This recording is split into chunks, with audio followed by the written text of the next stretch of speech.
وانا بقول لك من خلالك اهو يا صلاح ما تجيش تلعب الماتشات الوديه دي بتقللك كل الناس. هقول لك بس لاجل النبي اسمعني بس، جاي منتخب اسمعني بس، شرف كبير يا كابتن يا حبيبي على عيني وعلى راسي. طب ما انت سايب حتى لو هيلعب ماتش ودي يا عم سيبنا كمل بقى ولا اقوم امشي؟ حاجه ما ينفعش. لا اقول لك ليه. لا اسمع بس، اسمه بس يجي. لا اسمع بس، ما هو انت اصلا في ناس قاعده لصلاح هنا، النقاد اللي هم يعني هيحملوه هو الهزيمه. ايوه اقسم بالله خش على كل المواقع هتلاقي بيقول لك صلاح عمل ايه النهارده. كل المواقع سايبين فيتوريا وسايبين حسام انا همشي ولا السوشيال ميديا يا كابتن يا حبيبي. لا ده نقاد، ده ناس السنه دي بالذات ممكن ياخد احسن لاعب في العالم. ما ينفعش ان احنا نتكلم كده اصلا. انت بقى بتتكلم عليه النهارده وبتقيمه النهارده، ينفع؟ واللي بقيمه ده ما لعبش كوره، ينفع؟ وما نعرفوش اسمه ايه بس صحفي واعلامي. ما هو ده اللي مبوظ الكوره في مصر. كل واحد دلوقتي عنده تليفون، عنده قلم، بيقعد يكتب وهو ما مارسش كره قدم. ما دي المصيبه. ولما تيجي انت تقول مثلا كابوريا ده، اول ما جه قلت لك ايه؟ مين كابوريا؟ على فيتوريا. لما قلت لك فيتوريا ده كابوريا ده بعد ماتش ولا اتنين قلت لك انا شايف ان هو قليل، وان جاي هو حد شرح له طبيعه المصريين، اقعد في شاور ويزعق ومش عارف ايه، هياكل مع الناس يا راجل. السلام عليكم ورحمه الله وبركاته. معكم محمد منير من قناه كوره اونلاين. بعد يا جماعه ما سمعنا كلام رضا عبد العال وهو بيتكلم عن منتخب مصر ورسالته الى محمد صلاح، تعالوا نشوف هو بيتكلم عن النادي الاهلي ونرجع ليكم تاني.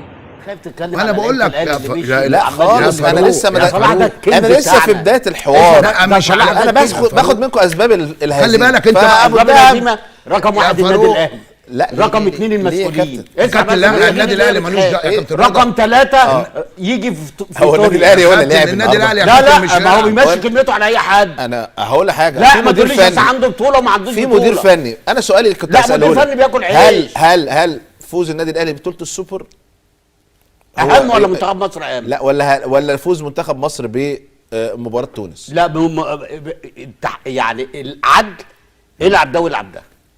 انت كل 3 ايام بتلعب ماتش، ايه المشكله؟ بس انا برضو هعذر لعيبه الاهلي لسبب، لان المدرب اللي موجود بياكل عيش. هو ده يشيلها من الاول، المدرب ثم المسؤولين. اتحاد الكره، رئيس اتحاد الكره والمنظومه دي. النادي الاهلي بيبص لكم بس، بتعملوا قرارات تانية خالص وتجروا عشان يعني تتمنى رضا مجلس اداره النادي الاهلي وجماهيره. عندنا حاله في كره القدم. بعد ما رجعنا ليكم تاني يا جماعه من كلام رضا عبد العال وهو بيتكلم عن النادي الاهلي ويقول لك اقوى من اتحاد الكوره، وكلمته لو قال بس بيخافوا وبتاع الرضا يرضوا والكلام ده كله مش صحيح يا رضا عبد العال. الاهلي حقاني، والحق هي اللي كلمته اللي بتمشي بس مش اكتر. مش حكايه ان الاهلي كلمته بتمشي وبيخافوا، لا الاهلي دايما على حق، وعشان كده دايما على الحق، فعشان كده كلمته بتمشي مش اكتر ولا اقل. مش عشان هو قوي ولا نفوذ ولا لا لا لا لا لا خالص، ده عشان كلمته دايما في الحق، فعشان كده كلمته هي اللي بتمشي. وعشان هو الاهلي دايما في نظام، في سيستم، في قواعد، عارف ايه اللي ليه وايه اللي عليه. عارف لو ما كانش عارف كان اتاكل.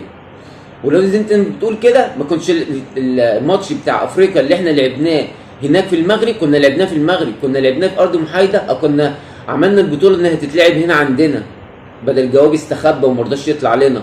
اللي بتقول لك الاتحاد ده، الاتحاد لو يقول اللي هو يخبي علينا اي حاجه هيخبي علينا اي حاجه. فكلامك غلط يا رضا في النقطه دي. ودايما الاتحاد بيعمل حساب الاهلي عشان الاهلي عارف ايه اللي ليه وايه اللي عليه، ودايما الاهلي بيتكلم في الحق وحقه، حق الاهلي دايما، ودايما الاهلي ما بيسيبش حقه. وبكده يا جماعه تكون خلصت حلقتنا، وما تنساش اللايك والاشتراك والصلاه على النبي عليه افضل الصلاه والسلام.